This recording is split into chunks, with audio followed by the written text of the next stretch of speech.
Hello， 大家好，我是 Jasmine， 欢迎来到我的频道。上一期的视频呢，跟大家聊了一下澳洲的幼儿园都有哪一些名称，以及不同种类的幼儿园有什么区别。那这一期的视频呢，就跟大家聊一聊如何找到你家附近的幼儿园，小朋友在幼儿园呢都会干些什么，以及你在选择幼儿园的时候都要注意哪一些方面。那首先呢，当然还是我们熟悉的 Google 或者是 Google Map， 关键词呢就是 childcare 或者是 daycare 加你家的区。但是除了 Google 呢，我还会推荐另外的3个网站。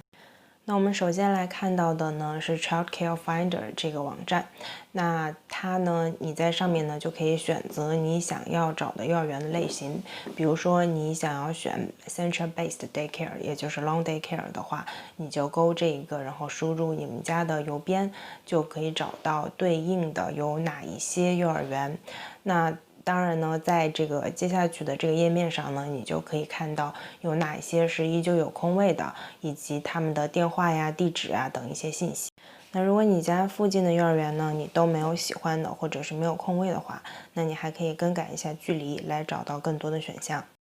那再往下呢，就是 Care for Kids 这个网站。那这个网站我比较满意的点呢，就在于它的 types 会比较多，除了 long day care 和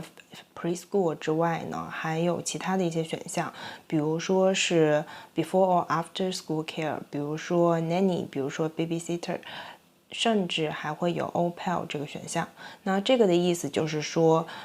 有其他国家的这个 working holiday 的人过来，他可能说经济上会比较紧张一些，那可能就会跟你做一个交换，你把你们家的一间房间腾出来给他住，然后相应的呢，他帮你照顾孩子，通常是接送孩子上学放学。那这个方法呢，对于很多没有老人帮忙的家庭来说呢，也是一个非常棒的选项。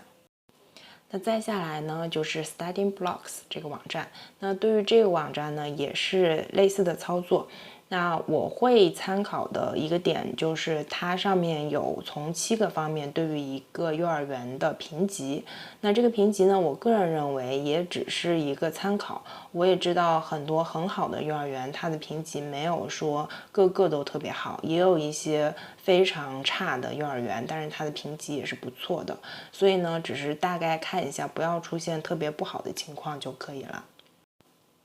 那我上期节目呢也有提到说 Council 的幼儿园呢是相对性价比比较高，但是是比较难等、比较难报的。那这个呢就是进每一个 Council 的网站上，关键词 Childcare 去搜索它的幼儿园。那我这边呢就用 Whitehorse City Council 去举例，你点进去呢就可以看到他们的幼儿园的页面。那这边呢它会有3所幼儿园，每一个幼儿园的页面上呢有一个 Waiting List Application 的选项。那我建议你呢就赶紧报上吧，因为 Council 的这些幼儿园都是经过很多妈妈验证过是不错的幼儿园。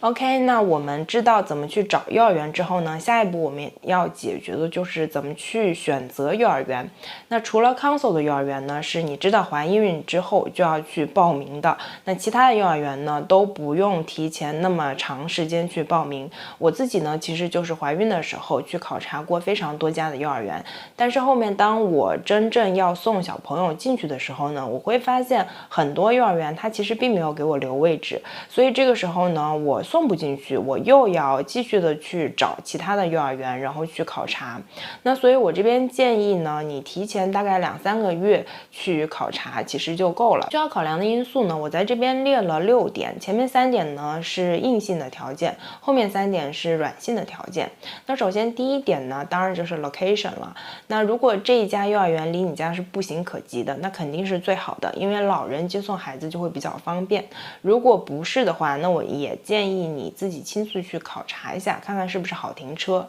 那第2点呢，就是声望，你可以看一下 Google Review 有没有不好的事件，有没有恶性事件。那你也可以问一下附近的妈妈群，这个幼儿园的声望怎么样，有没有出现过恶性的事件。那我自己是听说过有的幼儿园呢，因为照顾不周，孩子在幼儿园摔成了重伤。那也有的幼儿园呢，孩子之间就会相互打闹，老师不管，甚至有一个妈妈在妈妈群里说过一例，是她的女儿被其他的孩子咬的全身都是伤。那这些呢就属于说是非常恶性的事件了。那第3点呢，就是环境，我会喜欢这个室内空间比较大的，然后玩具的摆放都会比较规则的地方。还有一个呢，就是室外的场地是不是够大，是不是够安全？因为通常孩子1岁半之后呢，他们的室外的活动时间就非常的多。那这个时候呢，室外的活动场地是不是够大、够安全，就挺重要的。还有就是说，这个幼儿园是不是打扫的有足够干净？当时我去看我家孩子那个幼儿园，最打动我的一点就是，我当时进到 baby 班上，第一个是要脱鞋，第二个是我就看到老师不停的在洗他们用的垫子、褥子，然后每一天都换干净的，那我就觉得这个环境是非常好的。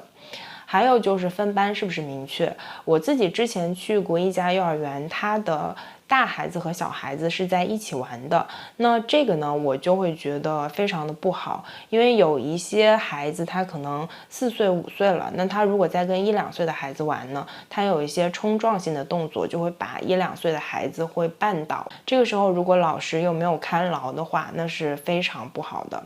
再来呢，就是老师对小朋友的态度。那这里我想说的是，不是看老师对你家孩子的态度和对你的态度，因为你还没有引肉，所以他对你家孩子的态度一定是非常友好的。那要看他对现在已经在那里面的小朋友的态度是不是友好，是不是都能关照得到，然后呢，是不是都能给予这个适当的指引。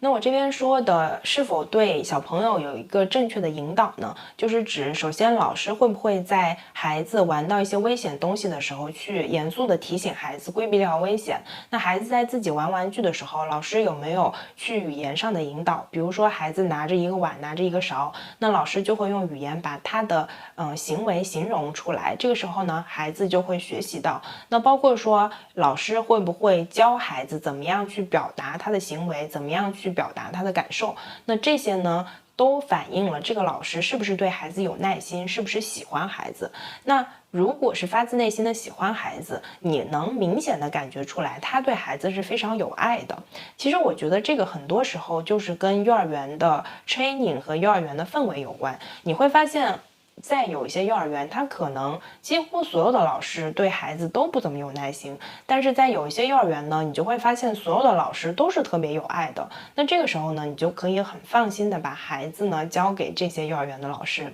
包括很多家长都非常关心的有一个教育理念叫蒙特梭利教育理念。那很多家长呢会想确定说这个幼儿园有没有实行蒙特梭利教育理念。其实我对这个不是特别的在意，但是我在网上呢找了一下蒙特梭利教育理念的概念啊，就是说老师导入教具，孩子自由选择，一遍又一遍工作发现，最终掌握教具蕴含的概念。老师也会授课，但目的是让孩子学会使用具有自纠自教功能的蒙特梭利教具，从而发现答案。基本原理是追随孩子。在澳洲呢，大多数幼儿园它并没有写明说我这个幼儿园是采用蒙特梭利的教育理念，但是你会发现他们的很多行为，他们设计的很多 program 就是顺着这个理念去的。那相反呢，有一些幼儿园他说自己是蒙特梭利教育理念，但是他其实做出来的事情呢完全不是那么回事儿。